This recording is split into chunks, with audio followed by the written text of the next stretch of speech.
Assalamualaikum warahmatullahi wabarakatuh. Pemirsa, Nur Hadi masih setia membacakan memoir Sang Mujahid.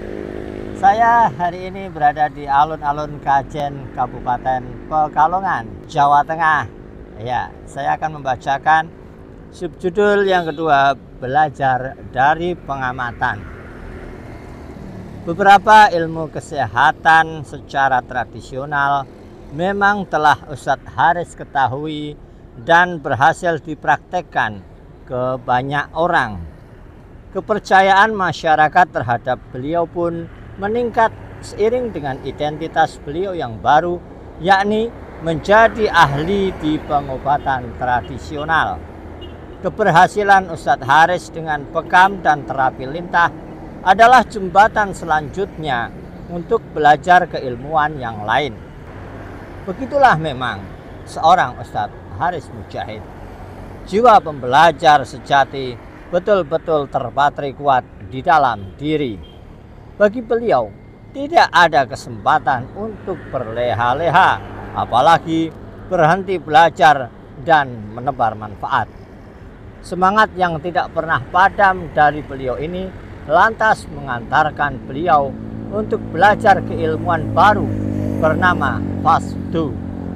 Kalau dalam bahasa yang biasa digunakan di daerah Jawa Barat, Fasdu biasa disebut dengan patik. Ini adalah metode pengobatan yang dilakukan dengan cara merobek urat darah di lokasi tertentu menggunakan semacam pisau kecil yang khusus. Metode Fasdu dilakukan supaya bisa mengeluarkan cairan darah kotor yang diyakini sebagai penyebab sakit dalam badan manusia. Saat ini metode Fasdu yang kita kenal tidak lagi menggunakan pisau kecil sebagaimana awal mula hadirnya. Metode ini sekarang sudah lebih modern. Peran pisau kecil tersebut digantikan dengan jarum yang langsung ditusukkan ke pembuluh darah. Bermula dari rasa penasaran beliau dengan Fasdu, mulailah Ustadz Haris untuk mengejar keilmuan tersebut. Hal ini dilakukan karena memang pada saat itu belum ada yang mengajarkan secara keilmuannya. Pilihan berkunjung ke ahli pengobatan tradisional pada akhirnya diambil oleh beliau beserta rombongan. Beliau bersama beberapa teman berkeliling ke berbagai daerah di Jawa Barat untuk berburu ilmu Fasdu atau patik ini. Daerah Soreang di Kabupaten Bandung adalah tempat pertama yang beliau jajaki.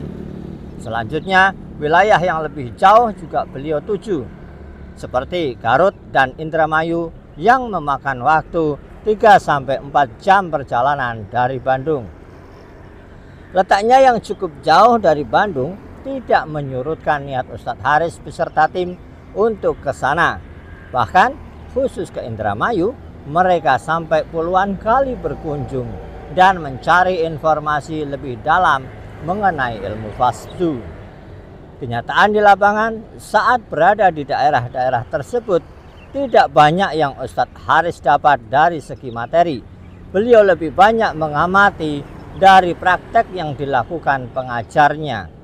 Ustadz Haris lebih sering dikenalkan dengan contoh darah yang mengandung kolesterol dan darah yang sehat. Lalu beliau diminta untuk melihat sendiri perbedaannya. Meski hanya diminta melihat saja, tetapi beliau tidak segan untuk mencelupkan jari tangan beliau ke dalam darah tersebut. Bahkan tidak ada keraguan bagi beliau untuk mengaduk-aduk benda cair tersebut yang jauh dari kata higienis. Hanya satu tujuan yang beliau inginkan dengan mempraktekkan itu, yakni merasakan sendiri darah kotor. Sambil belajar lebih dalam mengenai Fasdu di berbagai tempat di Jawa Barat, pada kunjungan selanjutnya Ustadz Haris membawa serta anggota keluarga untuk diterapi Fasdu. Ada juga teman-teman dan beberapa tamu beliau dari Belanda yang diajak ke sana. Ustadz Haris sama sekali tidak memikirkan masalah dana untuk membiayai itu semua, seperti biaya perjalanan, bahan bakar kendaraan, dan logistik. hanya ada satu tujuan dan niat besar dari beliau, yaitu untuk belajar tentang ilmu fasdu. Namun akibat tidak banyak materi dan penjelasan secara ilmiah yang didapat, Ustadz Haris merasa perlu untuk mengkaji semua itu secara mandiri. Beliau pun belajar dari literatur berbagai media. Selain belajar dan menggali ilmu fasdu dengan cara mengamati seperti ini, Ustadz Haris beserta tim turut mengundang para pakar Iqra Sehat.